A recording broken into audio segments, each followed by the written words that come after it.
Good morning, everyone. I'm just that dude over there, and Alfred, along with his team of modders, have done it again and created a whole mod dedicated to adding more types than humanly possible to Pokemon Emerald. By now, you all should know that we're dealing with types that range from Republican, to Gamer, to Zoomer, to Furry, and I wanted to Nuzlocke it. It was new and fresh, so it was an idea that no one had done before. But while I was recording my attempts to beat it, someone else beat me to it. A YouTuber by the name of Devi. I went to look at their video, disappointed at losing this race, but I saw that they failed to beat it. So I told myself that there was still time, there was still a chance to do it, so I kept playing, kept recording, until I was beaten again. This time by someone doing a hardcore Nuzlocke. But this individual, I think Squirk if I'm right, also failed their Nuzlocke, so I decided that I was still in the race to put out my video before anyone else. This is the culmination of several attempts, where I fought tooth and nail to memorize 44 new typings and destroy the Emerald Pokemon League as a Nuzlocke with way too many typings. Going into the game, I knew that the starter we needed to beat the game was Fennekin. Being an early game fire type in this game is super good, since it embodies a good portion of new types introduced to the game. Not only that, but for the overflow glitch, you need a Pokemon that has 3 typings and is weak enough to trigger against the champion's ace, Silvally. Since the Nuzlocke doesn't begin till you get Pokeballs or the Pokedex, we level Dumpkins to level 7 before taking on May. See, Popplio doesn't have any good moves yet, so Dumpkins spamming Scratch, a sharp type move on a silly type Pokemon, was good enough to win the battle. Seriously, I don't know how anyone would assume Popplio or Chikorita were the better starters in this case. Once we can actually begin the Nuzlocke, Fennekin as a starter really shows its weakness. Because its moves are super effective on nearly everything in sight, we have to rely on catching things from full to get encounters. This fact will lead to the death of future runs when I have to waste multiple Pokeballs catching with stupid Poochyena, which will never be good or anything since Angie is the worst typing out there. Heading into Roxanne's gym, we have Dumpkins the Fennekin, Fluffy the Cottony, Weeper the Lombre, Davy the Furret, Cloud the Whismur, and Ransack the Poochyena. But as we use the candies, I accidentally overleveled Dumpkins, so instead of them, we use Genshin Impact the Vulpix. Not sponsored, by the way. See, on the early routes, there should be no way you fail to get something to overpower this gym. Fennekin is a fire magic type, which both typings hits Ancient super effectively, which is the type for the gym.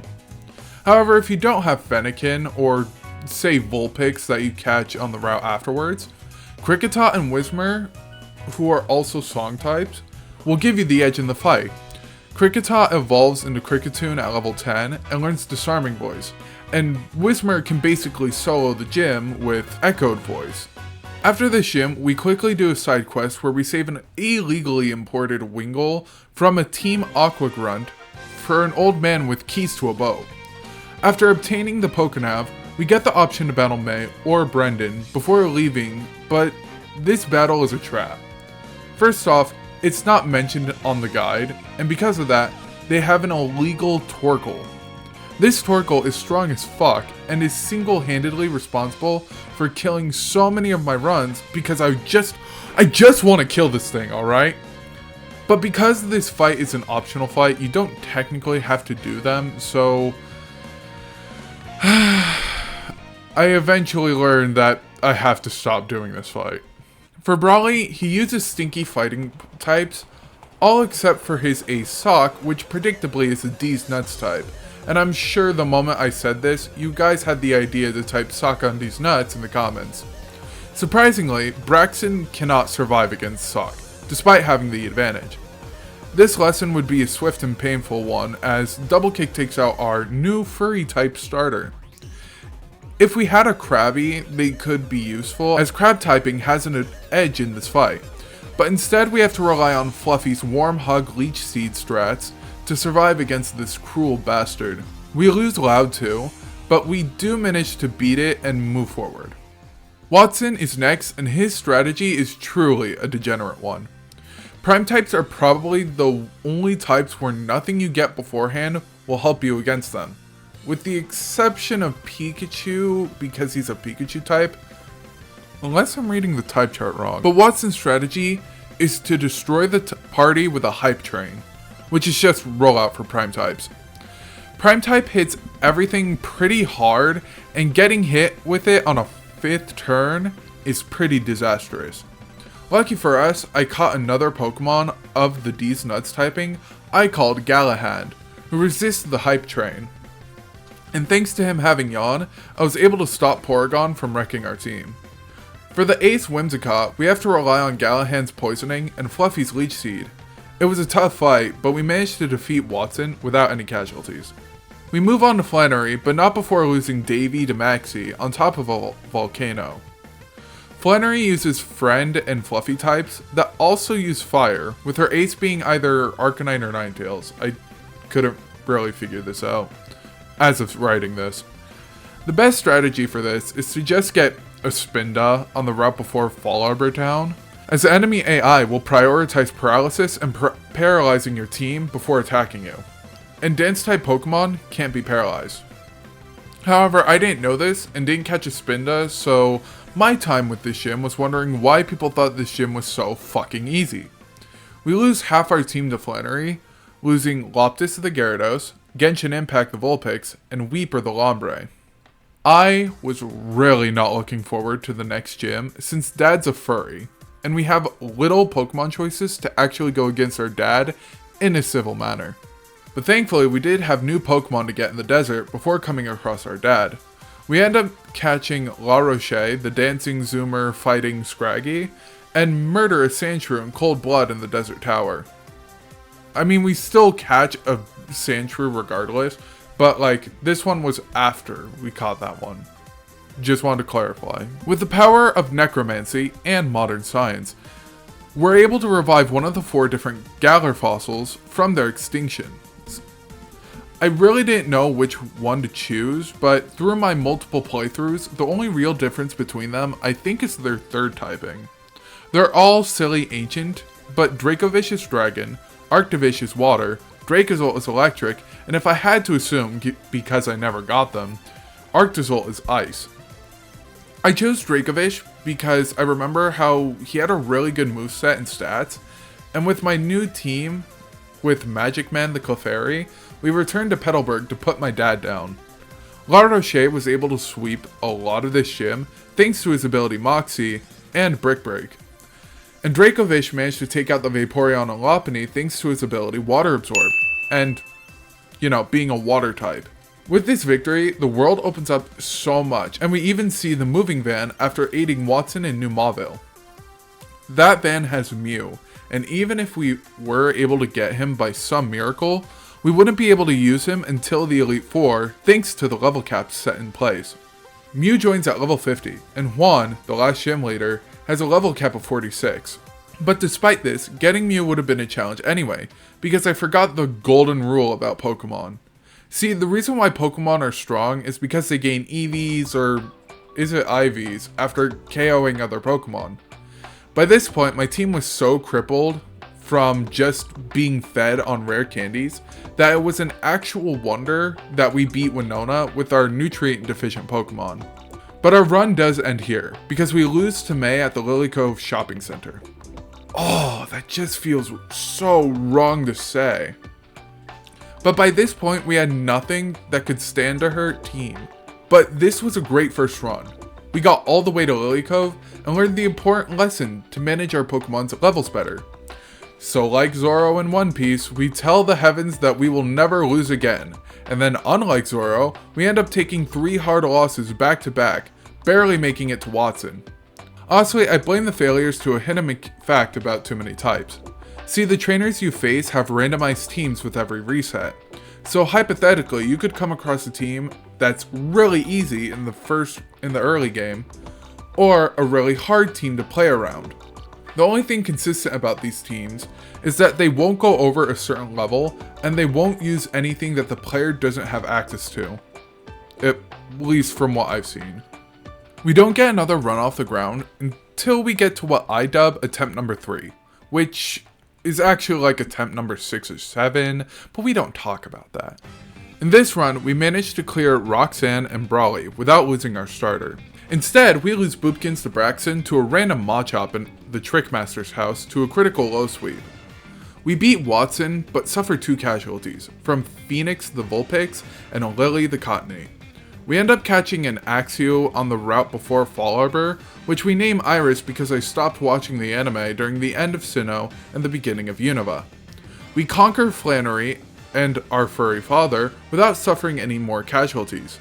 We catch Alpharad the Absol with super luck, but don't get too attached because I get her killed off super quickly, and that makes me so sad.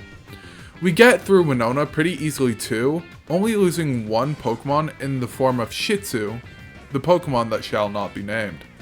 We defeat May as well, finally giving us access to the Lily Cove department store, and this store is decked out. Evolution items, battle items, like leftovers in assault vests. I am so amazed that it almost made me forget that if I had a Cottony, I couldn't evolve it until at least level 33. As we approach the Moss Deep gym, I remember how Clay takes over the gym with his America-based team, so I foolhardily walked in ready to sweep the gym trainers with Iris. However, I didn't realize that Clay was supposed to be a twist, and lose Iris in the most avoidable way possible against a Clefairy. After losing Iris and a Dragonair I was training, I rebuild my team and defeat Clay, suffering no casualties. That doesn't sound right. Hold on. Oh wait, it was Kingdra, fuck. With Clay defeated, we have to do a double battle with Steven. In this battle, we're only allowed to use 3 Pokemon. If we lose here, it still counts as a loss, and it makes me a bit nervous, all things considered. Luckily, we defeat him with only a small Ninetales jump scare. From here, we wrap up the story and face off against gym leader number 8, Juan of the Crab type. The fight was formidable to be sure, and I didn't have a good counter to these massively strong crabs. But with luck, faith, and plenty of hyper potions, we beat Juan, losing Turtle the Lapras, Ninja Brian the Ninjask, and Shy Guy the Dracovish. While I progress through Victory Road, let me quickly run down my team for the Elite Four.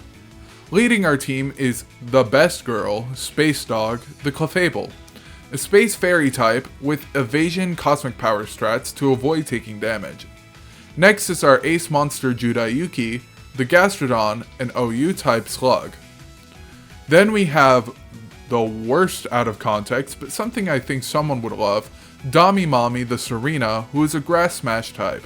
Then our one and only legendary drop a gift sub for Tickets the Prime Mew.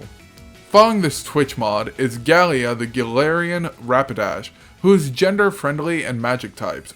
And finally at the end of our team is Mama Fear, the Mandibuzz, who is dark flying left type with Overcoat.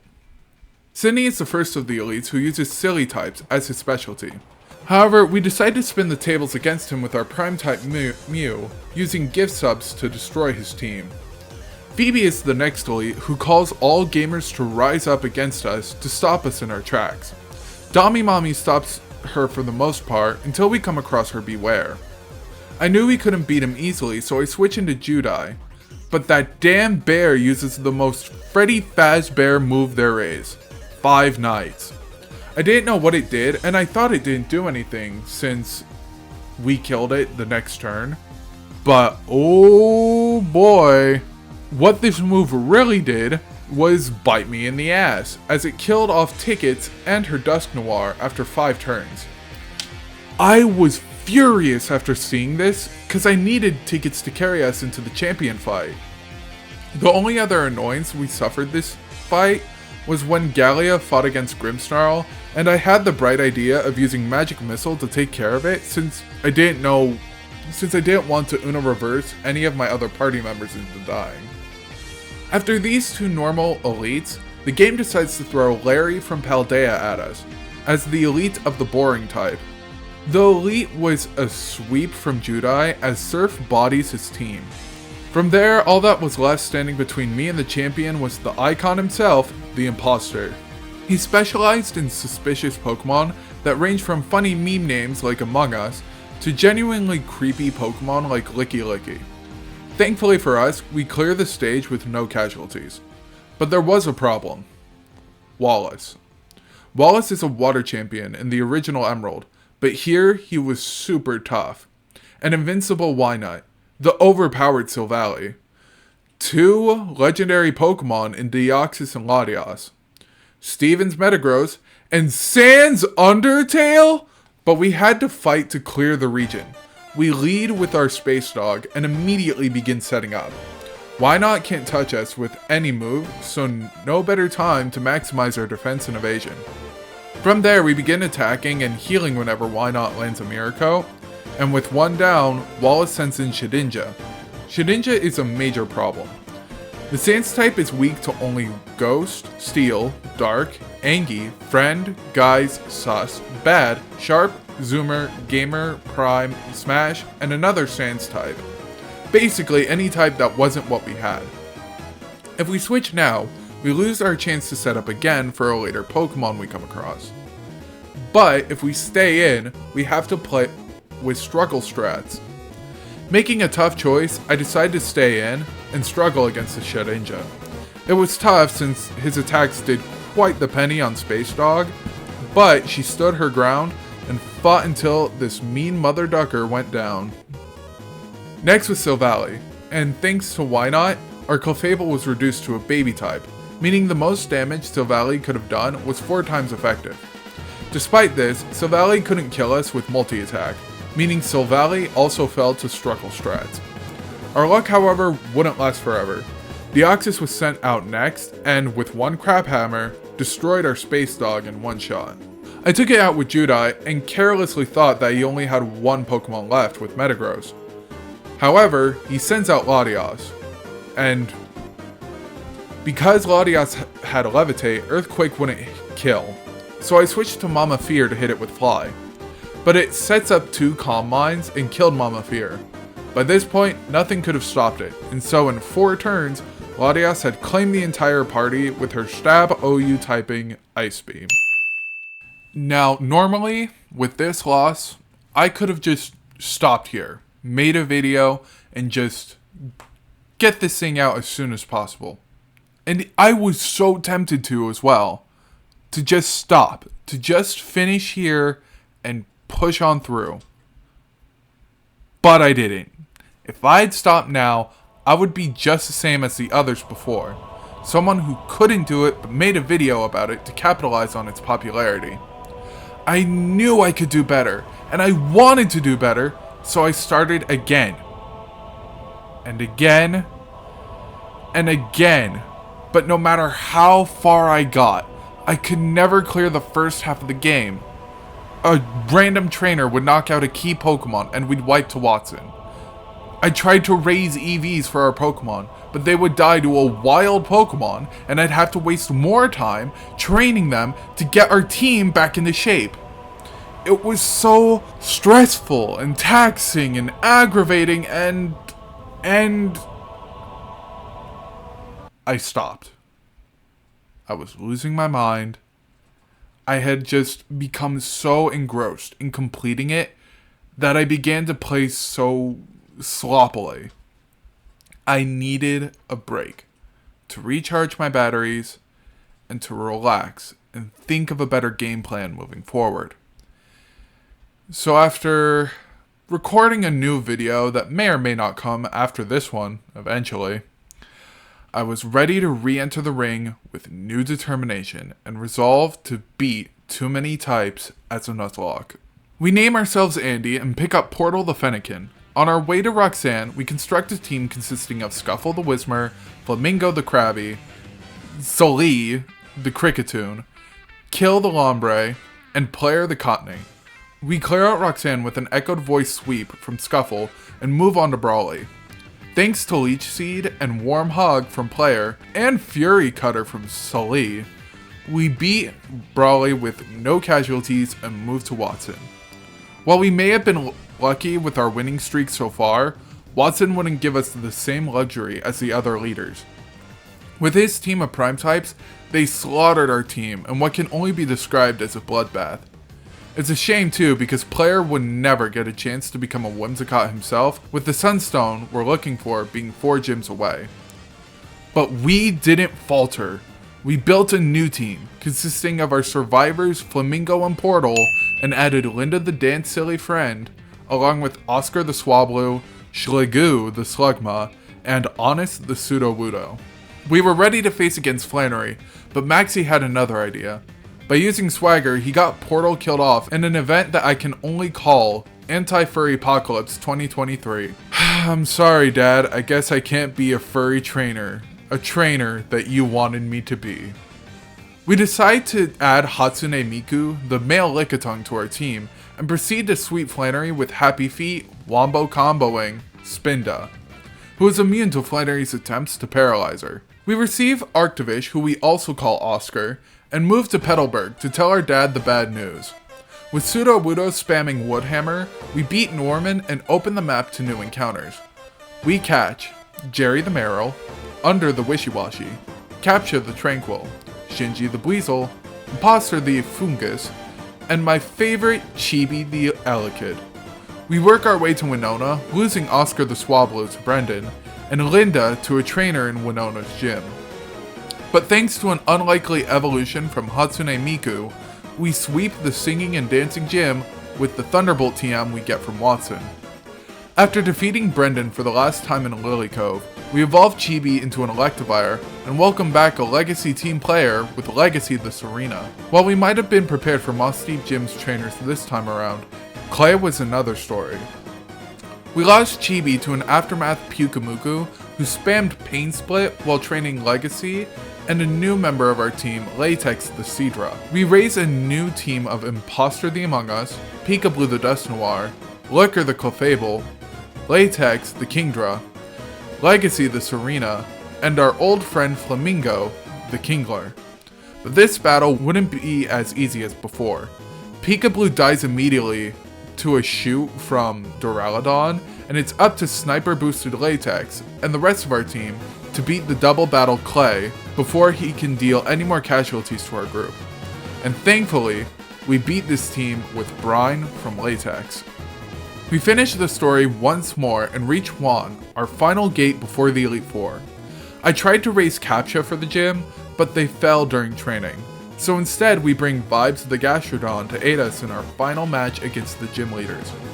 The battle was hard, and even though we played to the best of our abilities, even with the best items to equip, relatively speaking, we still leave this gym with losses, losing our sussy Imposter and our oldest friend, Flamingo the Shell Armor Kingler. With our long walk to the last set of battles for Too Many Types, let's go over the team I'll be using for the Elite Four. Of the group, we have 4 returning players, Mew7, the Mew Prime of Too Many Types, along with Legacy the Serena, Vibes the Gastrodon, and Liquor the Clefable. But among the new guys were Gamer Bob, the edgelord protagonist from Galar, and Latex, the sharpshooter from Johto. Everything was on the line again, and in a few moments I'll be facing off the elites for the ending of this run, and it was time to see if I'd learned from last time. So after a deep breath, in and out, we begin. We battle Sydney again, but this time take a bit more damage from his team than I would like to admit. We got rid of Mew7's only prime move, and while we could have relearned it for the fight, I just didn't think of it. But thankfully, Gamer Bob was able to tag in and save Mew7 before he became our first tombstone in the Gauntlet again. Phoebe was next, and Serena took care of her Sableye and Porygon Z. Once Beware came in, I swapped Legacy out for Latex to destroy it with her Dust Noir before they became a problem. With her last Pokemon in sight, we swap into Mew7 to finish off her Grimmsnarl with a super effective Psychic, taking full advantage of its reverse typing. Larry comes by and Latex drowns him and his Pokemon with an unrelenting barrages of Surf. As we come face to face with Imposter, we make full use of our team and take care of all his suspicious Pokemon and make our way to the champion with a full party of 6. This is it, our final battle. Damn, I wanted to do a Fire Emblem reference, but I can't remember the rest of the speech. We lead with the same strategy as before, having Licker set up and defeat Wynut safely. However, instead of staying in against Shedinja, we swap to Gamer Bob to take him out with a false surrender. Wallace then decides to bring out Deoxys, and we decide to bring out Licker in an attempt to set up. But he falls in battle. I clearly didn't learn anything from last time. We manage to kill Deoxys with Mew 7, but we lose vibes to do so. And by this point, I grew nervous. I feared we were going to see a repeat of last time. Silvally comes out, and I send in Gamer Bob to fight, and thankfully Bob is able to manage his own against Silvally. Wallace eventually decides to switch into Metagross, seeing a kill against Bob. But I swap into Latex to make sure he never gets a chance to punish him. But then, Latias arrives. I try using Mew 7, but it seems useless as he starts popping Calm Minds. I try to attack him and manage to save Mew 7 by popping Frostbite from Ice Beam. Frostbite came from Legends Arceus and acts as a special attack version of Burn. It was enough to keep Mew 7 alive, to be sure, but it wasn't enough to give him any wiggle room to attack. I set up some double teams on 7, and we begin a stalemate against Latias. Eventually, I check his stats with L, and I begin to realize something magnificent. By 7's ability to hold out, we've drained Latias of her PP for Thunderbolt and Ice Beam, meaning Latias had become completely harmless. We swap into Legacy, hoping to deal some better damage, but Wallace switches back into Silvally. We lose Legacy, but in a few turns, we did it. We beat Wallace with a foul play from Bob. While I didn't start bursting into tears or anything, you will be able to hear my explicit joy that came along with beating Wallace. Yeah, I'm so happy. Holy shit. No way.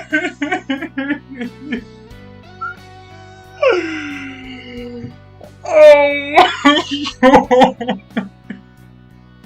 This was honestly the biggest pain in my ass of all time. But I don't regret it. It was amazing being able to beat this game, even with its bullshit typings that I had to learn. Alpha Red, you truly made something special, my friend. And I especially want to thank the modders, Cabasco, Cannons, and Marine Pez, who spent time and hours coding this mess, because without you, we wouldn't be able to enjoy this insane masterpiece, or any masterpieces like it. And if you, yes you, like what you saw, why not consider leaving a like and spreading the video around? It took a lot of hours to beat this, and even more editing, and I hope my suffering led to your enjoyment. It also really helps idiots like me who suck at promoting videos. So, until next time, stay safe out there.